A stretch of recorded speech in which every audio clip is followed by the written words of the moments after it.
Hi friends, welcome back to our channel.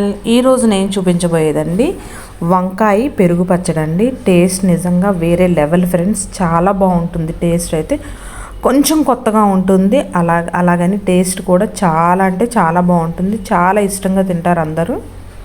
ఎవరైతే నా ఛానల్ని ఫస్ట్ టైం చూస్తున్నారో ఒకసారి సబ్స్క్రైబ్ అయితే చేసేయండి ఫ్రెండ్స్. అలాగే పక్కనే ఉన్నటువంటి బెల్ ఐకాన్ని క్లిక్ చేస్తే దానిలో ఉండే ఆల్ ఆప్షన్ క్లిక్ చేయడం వల్ల నేను పెట్టే కొత్త వీడియోస్ అన్నీ మీ ఫోన్కి వస్తూ ఉంటాయి. సో ముందుగా అయితే నేను ఒక 7 నుంచి 8 వరకు వంకాయలు తీసుకున్నానండి. అలాగే ఒక 4 నుంచి 5 వరకు పచ్చిమిర్చి అండి తీసుకొని, ముందు బాండిలో ఈ పచ్చిమిర్చిని ఇలా మనం కట్ చేసి కొంచెం ఒక టేబుల్ స్పూన్ వరకు ఆయిల్ అనేది యాడ్ చేసి మనం వంకాయ ముక్కలను కూడా యాడ్ చేసి ముందుగా అయితే మనం ఈ పచ్చిమిరపకాయలని అలాగే వంకాయలని అనేది వేపుకొని పక్కన పెట్టుకోవాలండి.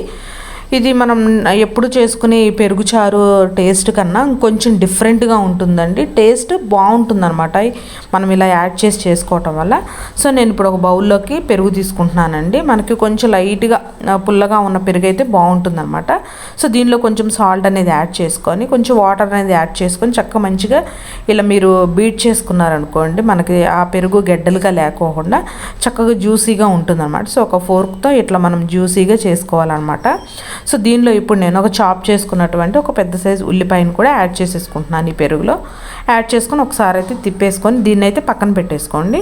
సో ఫైనల్గా ఇదిగోండి వంకాయ పచ్చిమిర్చి మనం అయితే మగ్గించుకున్నాం కదా. ఇప్పుడు ఇలా మన ఇంట్లో చిన్న రోల్ ఏదైనా ఉంటే దానిలో వేసుకొని కొంచెం కచ్చాపచ్చగా అనమాట, మిక్సీ జార్లో అయితే వేయకండి. మీకు ఇలా రోలు లేదు అన్నప్పుడు పప్పు గుత్తు ఉంటుంది కదండి, పప్పు గుత్తుతో మ్యాష్ చేసుకోండి, లేదంటే మ్యాషర్ ఉంటుంది కదా దాంతో అయినా మ్యాష్ చేసుకుంటే ఇట్లా మనకి అక్కడక్కడ ఈ పెరుగులో అది యాడ్ చేసుకున్నప్పుడు మనకి వంకాయ ముక్కలు మిర్చి ముక్కలు తగిలి బాగుంటుంది అనమాట. అదే మిక్సీ జార్లో వేసారనుకోండి మరి మెత్తటి పేస్ట్ అయిపోతుంది. అలా కాకుండా మనం ఇలా చేసుకున్నాం అనుకోండి, ఈ మనకి పెరుగు చట్నీ తినేటప్పుడు మధ్యలో ఆ వంకాయ ముక్కలు అనేవి మనకి నోట్లో తగులుతూ టేస్ట్ అనేది చాలా బాగుంటుంది ఫ్రెండ్స్.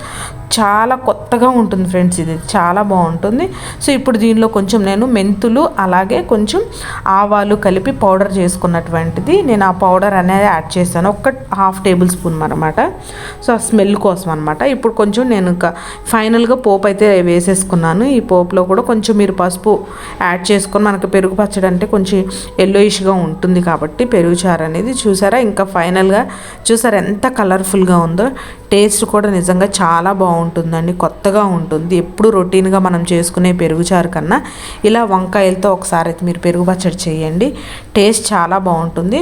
సో ఇలాంటి వెరైటీ రెసిపీస్ కోసం మన ఛానల్ని సబ్స్క్రైబ్ చేయడం మర్చిపోకండి ఫ్రెండ్స్. Thanks for watching.